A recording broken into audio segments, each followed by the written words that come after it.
vamos a hablar de ese efecto, pero voy a hacer una pequeña introducción del grupo taxonómico, o el grupo indicador, me gusta más decir grupo indicador, que venimos trabajando, lógicamente está directamente relacionado con la actividad ganadera y concretamente con la producción de excrementos, que son los insectos descomponedores. Y dentro de los insectos descomponedores, con el grupo que trabajamos son los coleópteros coprófagos.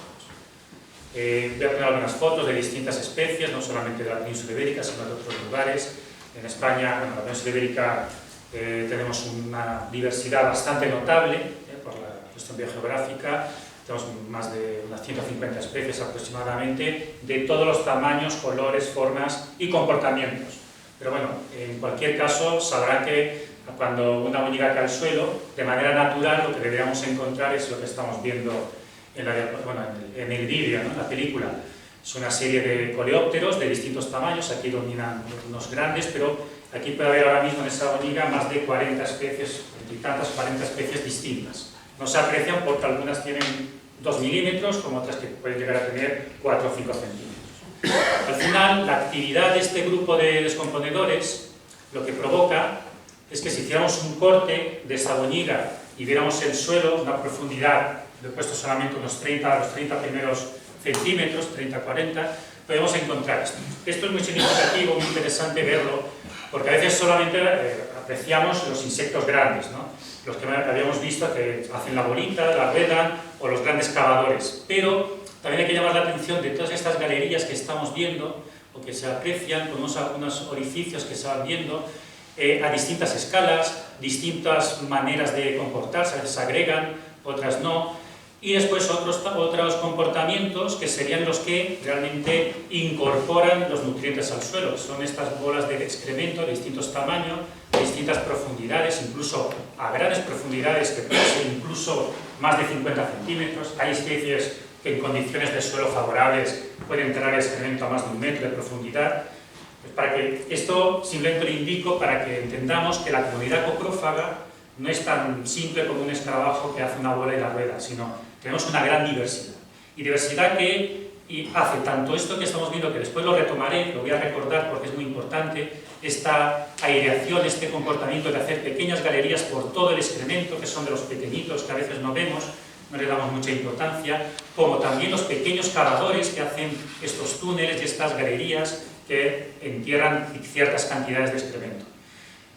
Por supuesto, los grandes son los que más vemos, más reconocemos, cualquiera de nosotros hemos visto en el campo, pues porque levantar una boñiga, estos llamativos, a veces de colores muy vistosos, sobre todo aquí en esta zona, algunos muy llamativos, y que llegan a enterrar grandes cantidades de excremento que usan o bien para alimentarse o bien para reproducirse, ¿vale? Incluso algunos que hacen estos comportamientos de nidificación que incluso tienen cuidado parental.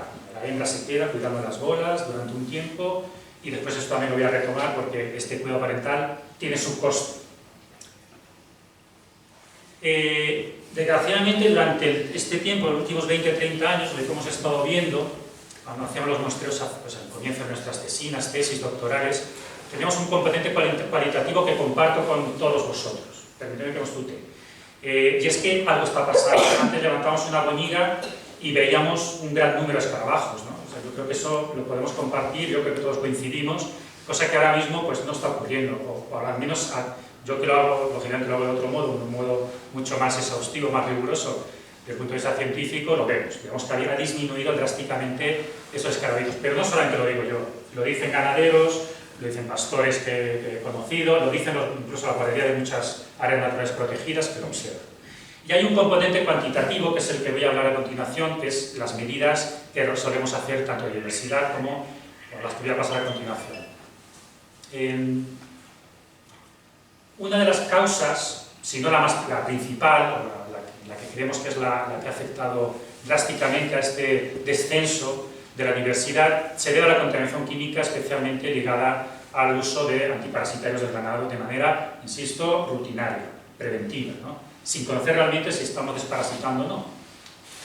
Entre ellos, no voy a meterme mucho en este tema, voy a mencionar algunos de ellos para que sepamos que hay una gran diversidad también de antiparasitarios. Algunos de ellos, vamos a decir, no tan ecotóxicos desde un punto de vista, por ejemplo, pues porque no perduran mucho en el tiempo, en el medio, se degradan fácilmente. No significa que no sean tóxicos, pueden ser incluso con una toxicidad más aguda que otros, pero tienen algunas características que por lo que sea, por lo que hemos medido y por lo que se ha publicado, sabemos que no son tan tóxicos, especialmente ligado al tiempo de permanencia en el medio. Y otros que sabemos que o bien por su altísima toxicidad, como los organofosforados, o bien como las lactonas macrocíclicas por su perdurabilidad en el medio, que puede ser incluso de años, pues tenemos que darles especial atención y son las que más hemos trabajado. En los últimos años hemos trabajado con varias, especialmente la ivermectina porque es la más utilizada. El 85-90% del ganado está tratado con ivermectina, al menos en diversas áreas. En Doñana, en el Parque Nacional de Doñana, realizamos encuestas y el porcentaje era pues eso, 90% aproximadamente de los ganaderos usan ivermectina. Pongo estas cifras que estamos viendo aquí, que son concentraciones de toxicidad preletal, significan, simplemente lo pongo comparado con la amoxicilina, que es otra molécula que hemos trabajado bastante, para hacer una mención a que hay otras lactonas macrocíclicas que son también utilizables como buenos desparasitantes y que son mucho menos tóxicas. Esta concentración indica que para que sea tóxica se requiere 6 veces más concentración que con la ivermectina. O sea, hay moléculas que son 6 veces menos tóxicas que la ivermectina y no tienen tanto uso pues, debido a otras cosas, porque puede ser más cara, menos disponible, en fin. Pero es que quiero decir con esto que, como pequeña introducción al uso de antiparasitarios, hay alternativas al uso, insisto, no preventivo y rutinario, sino curativo, ¿vale? Que no tienen que ser necesariamente la ivermectina.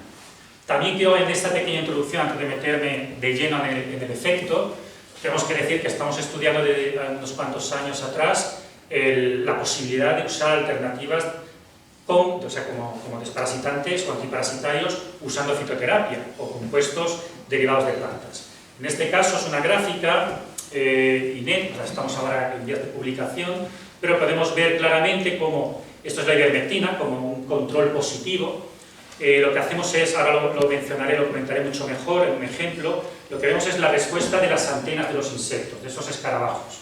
Para que nos entendamos, si el insecto está bien, si el escarabajo está bien, pues la respuesta antenal es perfecta y por lo tanto puede desarrollar cualquier actividad biológica como llegar al alimento, porque bueno, las antenas es el órgano olfativo y necesita pues para llegar al alimento o para reconocer a sus congéneres o incluso para comunicarse con el sexo opuesto, muchas veces requieren de ese sistema olfativo en perfectas condiciones. Cuando trabajamos esto como test de ecotoxicidad, esta respuesta antenal, lo que hemos visto es que efectivamente el control positivo funciona muy bien, o sea, la respuesta antenal se ve mermada, desciende drásticamente, significativamente menor cuando usamos ivermectina que cuando usamos otros compuestos a distintas concentraciones. Estos compuestos están en siglas.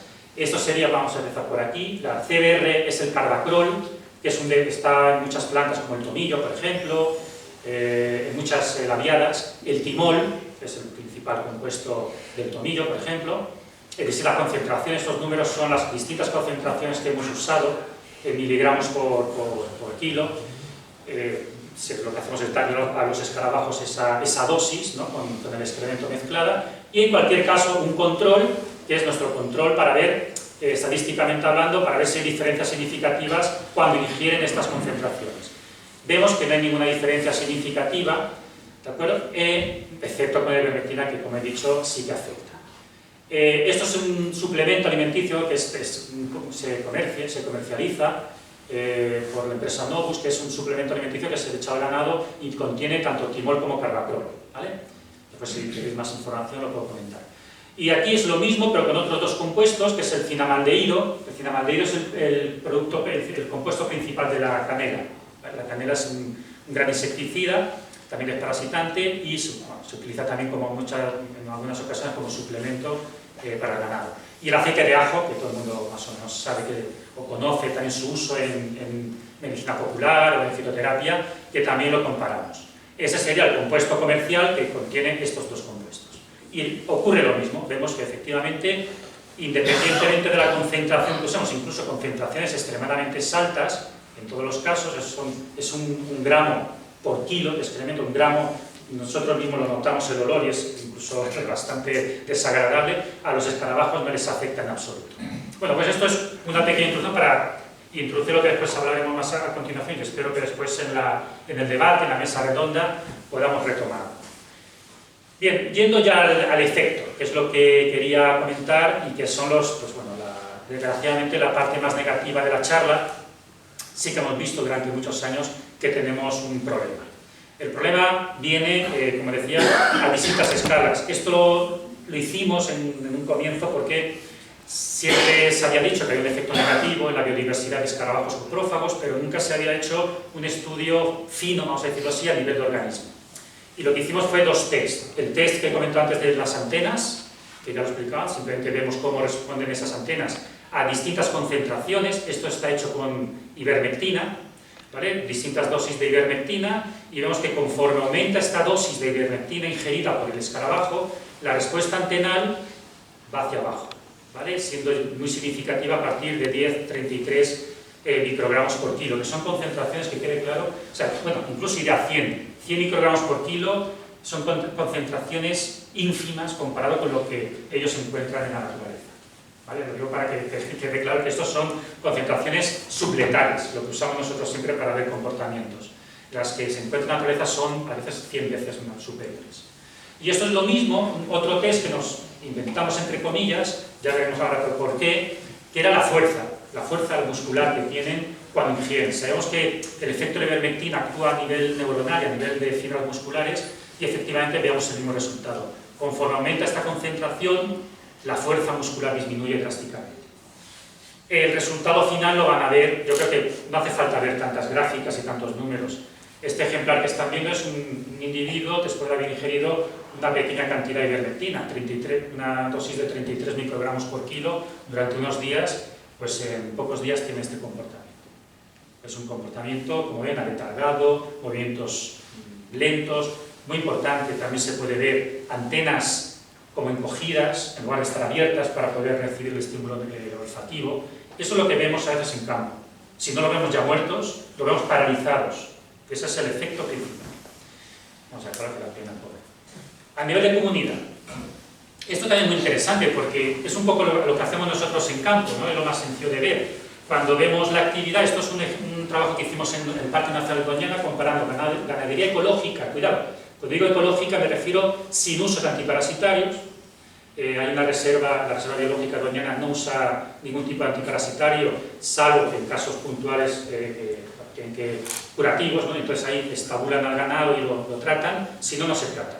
Frente al ganado convencional, con uso tradicional, rutinario y preventivo, especialmente de ivermectina y otras moléculas. Praziquantel, por ejemplo, para los tremátodos, etc. Bueno, esto lo pongo, imaginemos una boñiga dividida en los grupos funcionales que veíamos antes cuando veíamos a los escarabajos romper el excremento y enterrar. Esos serían las bolas, ¿no? Los rodadores, los peloteros típicos que hacen ruedas, o sea, ruedan los excrementos. Esos serían los cavadores y esos serían los que llamamos disgregadores, los que rompen el excremento cuando se alimentan. Muchas veces son pequeños, que apenas tienen 2-3 milímetros, pero son igualmente importantes. Bueno, si comparamos estos dos esquemas, rápidamente vamos a ver una cifra que nos llama mucho la atención, que es un 4% aquí y un 37% aquí. ¿Qué significa eso? Que en ganadería convencional hay una gran cantidad siempre de excremento intacto, no trabajado, no incorporado al suelo, no transportado y enterrado al suelo y ni siquiera disgregado, que veremos después la importancia que tiene. Por lo tanto, estamos ante una evidencia de que cuando usamos antiparasitarios del ganado de manera preventiva y rutinaria, de manera no racional, tenemos un problema y es la acumulación, 8 veces más excremento acumulado que en una ganadería sin uso de antiparasitarios. En números podemos hacer las conversiones que queramos, ¿no? Eso sería en cantidad de toneladas por hectárea y año, tendríamos 0,27 frente a 2,24 toneladas por hectárea y año comparando ambas gestiones o manejos de año. Bueno, aquí ven cifras de escarabajos peloteros, es obvio, ¿no? Estamos comparando una abundancia de unos 10.000 individuos frente a casi 3.000. Estamos hablando de biomasa. Si pesáramos a todos los escarabajos, pusiéramos una balanza, estamos hablando de 1,58 kilos frente a apenas 1 kilo. O sea, sí vemos que hay un efecto notable en el uso de esos antiparasitarios. Que conste que son el mismo Parque Nacional, simplemente diferenciando áreas el mismo paisaje, el mismo hábitat, simplemente diferenciando estos dos tipos de manejo del ganado. Bueno, ¿y qué pasa por aquí, por estas tierras? Esto es el trabajo que hicimos el año pasado, es un trabajo, vamos a decir, preliminar en el sentido porque no hay trabajos definitivos. Esto fue la primera toma de contacto donde ya empezamos a ver resultados interesantes.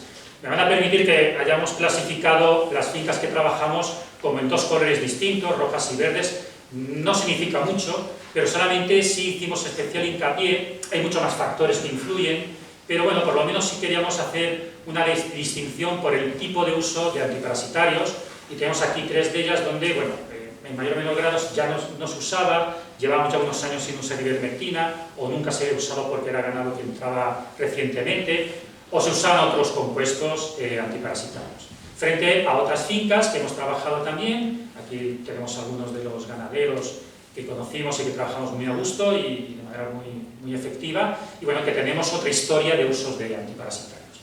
Esto lo dejamos ahí porque después lo vamos a retomar. Lo que sí que podemos ya resumir un poco después de todo el trabajo que hicimos, que después Diaile al final de las charlas comentará brevemente un poco qué solemos hacer en campo para que se entienda. Lo que encontramos es estas dos fotos comparando estas fincas rojas y fincas verdes. Esto a lo mejor no se entiende mucho qué quiere decir, pero lo voy a explicar. Los Aphodidae, esta familia, son esos escarabajos chiquititos que hablaba antes, que son los que hacen esas pequeñas galerías y que rompen el excremento y que lo airean. Va a tener su repercusión.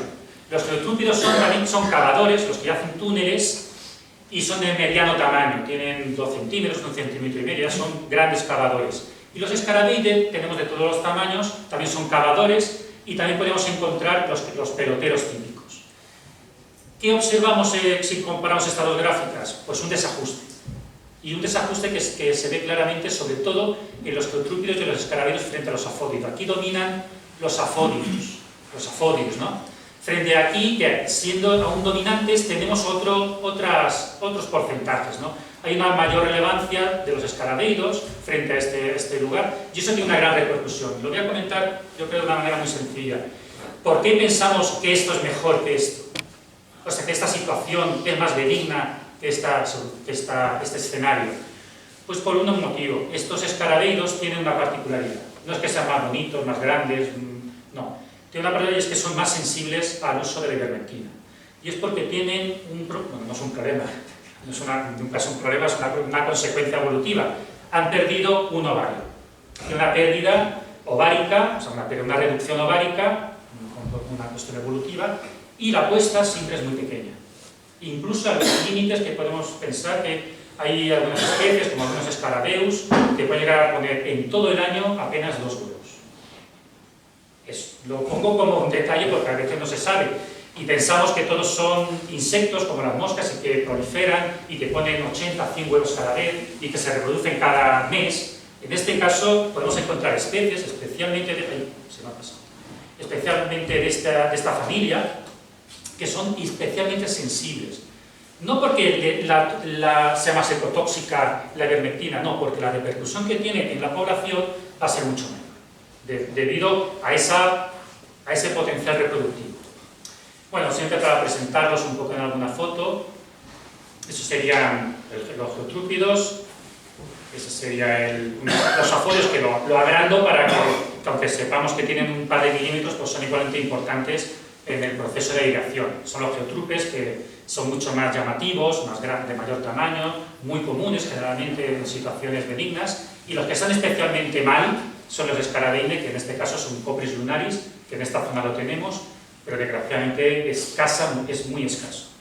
Y voy a poner otra foto que me llama especialmente la atención, y es que durante este año que estuvimos trabajando tenemos que haber encontrado algunas otras especies, como estas dos que vemos aquí, que están juntas, por casualidad. Esa es Autuquetus laticolis, o Scarabeus laticolis, que se llamaba antes, y Sisyphus shefferi. Estas dos especies son dos peloteros, dos rodadores, y el año pasado en todas las fincas que muestreamos, durante suficiente tiempo para haberlas encontrado, no tuvimos la suerte de encontrarlas. Y están citadas de la zona, de hace, eso sí, a lo mejor 15, 20 años. Ahora no los hemos encontrado, no significa que no estén, estarán, pero son ya muy escasos o incluso puede haberse desaparecido de algunos lugares. Bien, el proceso de degradación es igualmente importante, como ya os he comentado antes, una cosa es la biodiversidad, pero a nivel de comunidad, a nivel del proceso ecológico que desempeña, pues es relevante. Eso es una fotografía de una de las fincas que hemos trabajado aquí en la zona, y se aprecia algo muy llamativo, ¿no? Yo creo que lo podemos apreciar. Bueno, hay dos cosas indicadoras muy interesantes. Una es la cantidad de boñigas momificadas, son excrementos que pueden tener meses, y no se han degradado. Por supuesto hay boñigas frescas por ahí, aquí hay una medio fresca, por ahí se ve alguna, pero mayoritariamente encontramos momificadas. Ese es el problema real que encontramos en nuestros pastos. ¿Por qué? Pues porque eso tiene una implicación importante, como veremos después. La primera es que con esta densidad que estamos viendo, estaremos hablando de 2.200 boñigas por hectárea. Y es un periodo de tiempo corto, no estoy hablando que eso sea al año, son muchas más, obviamente, pero eso ya llama la atención. Eso equivale un poco en términos, así pues para que se entiendan, 7,7 toneladas por hectárea, de peso fresco, significa que si las boñigas estuvieran frescas. No he calculado el peso fresco, pero hay que reducir el 80%, así que transformarlo. Y en términos de superficie se queda aproximadamente casi 300 metros cuadrados por hectárea. Repito, no significa que eso sea durante un año, eso es en este momento en el cual tenemos esta fotografía. Si perduran los excrementos, se va excretando más y estas se modifican y estas no se degradan, la cosa puede ir a más. Esa es la situación que tenemos actualmente en algunos sitios de esta zona, de esta región. Volviendo a estas fincas que trabajamos. ¿Por qué pongo esta tabla ahora? Pues porque quería por fin ahora sí diferenciar estos dos colores, estos dos tipos de fincas. Y es que sí que hay diferencias.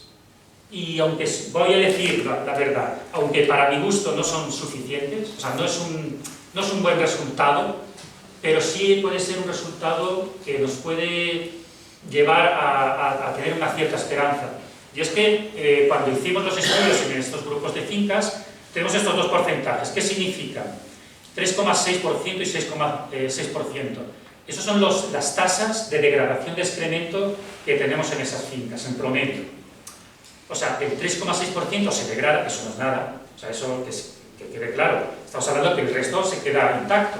La situación es crítica, o sea, no es positivo, vamos a dejarlo así, no quiero ser tan negativo si no me vais a apedrear o no sé qué. Pero es la realidad, esos son números, no me estoy inventando nada, frente a un 6%, que no es una gran cifra, o sea, esto tampoco es bueno, estamos diciendo que es que el resto queda intacto, pero por algún motivo ya podríamos, insisto, es verdad, no quiero tampoco atrever a decir que esto, la cosa va por muy buen camino, pero es una primera pista de que algo está ocurriendo o algo podríamos utilizar como testigo para poder continuar en el tiempo y ver si esto se perdura en el tiempo, si esto mejora, si podemos volver a hacer cambios en estas otras fincas y ver si va mejorando la situación. Sí tenemos una primera pista, y es que al menos en las que hemos muestreado sin uso de ivermectina, tenemos una mayor degradación. ¿Qué es suficiente? No. Un 6% no es nada. Si nos recordamos, rebobinamos la foto de Doñana, ya sé que Doñana es otro mundo, no podemos equipararlo.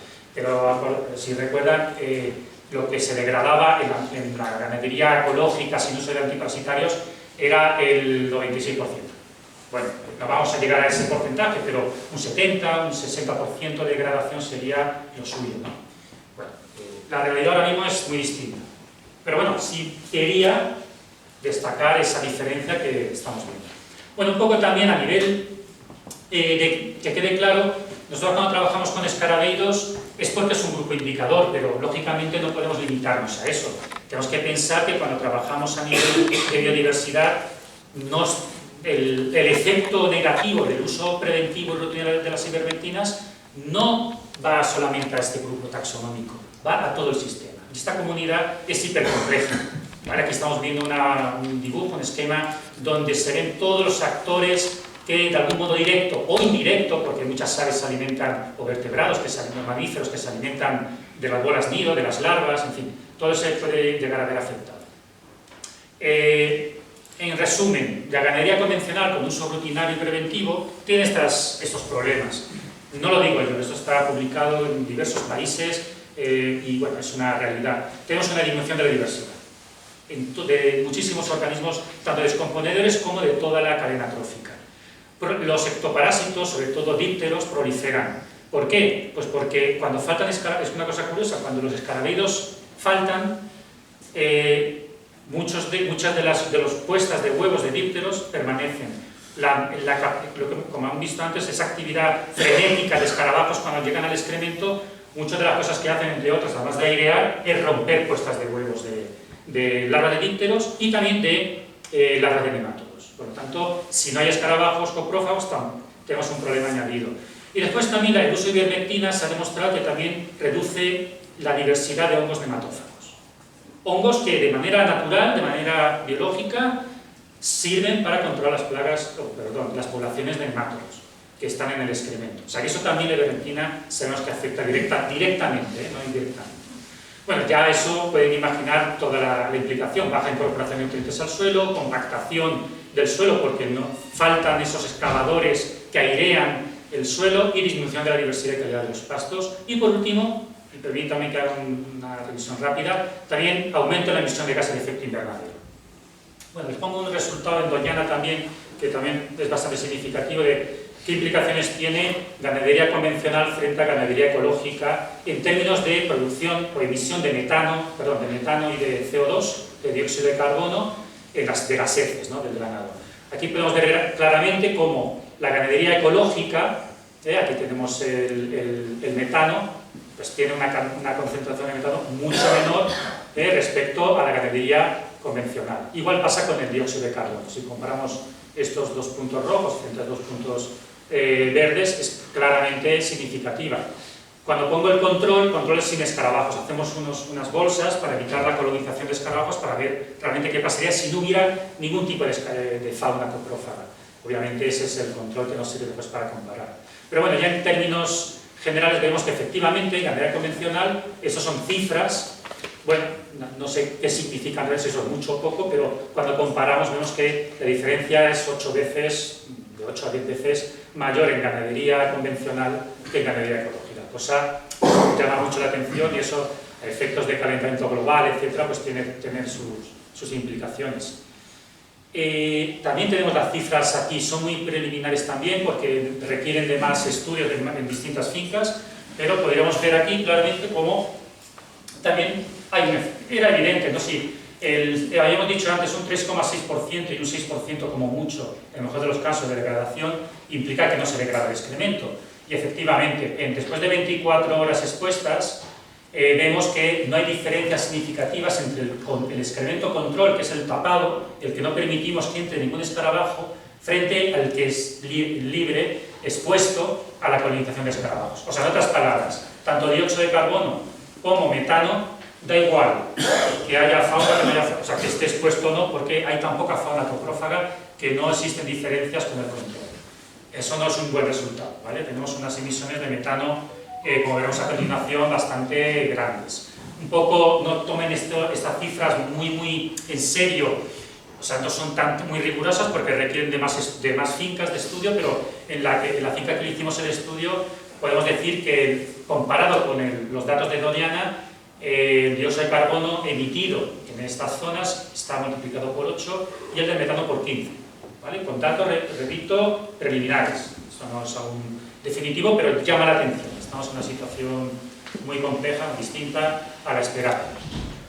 Bien, para terminar, quería volver a esta diapositiva, repito, porque no debemos centrarnos solamente en este grupo indicador, estamos hablando de todo el ecosistema. Y, por supuesto, al final de lo que nos interesa también es que nuestros pastos estén bien para que nuestro ganado tenga una calidad nutricional relevante y suficiente para no tener que dar más suplementos y tener un gasto económico excesivo. Bueno, agradecer a mis compañeros de trabajo, como siempre, y nada, vamos a pasar, si les parece, a la siguiente para hacerlo.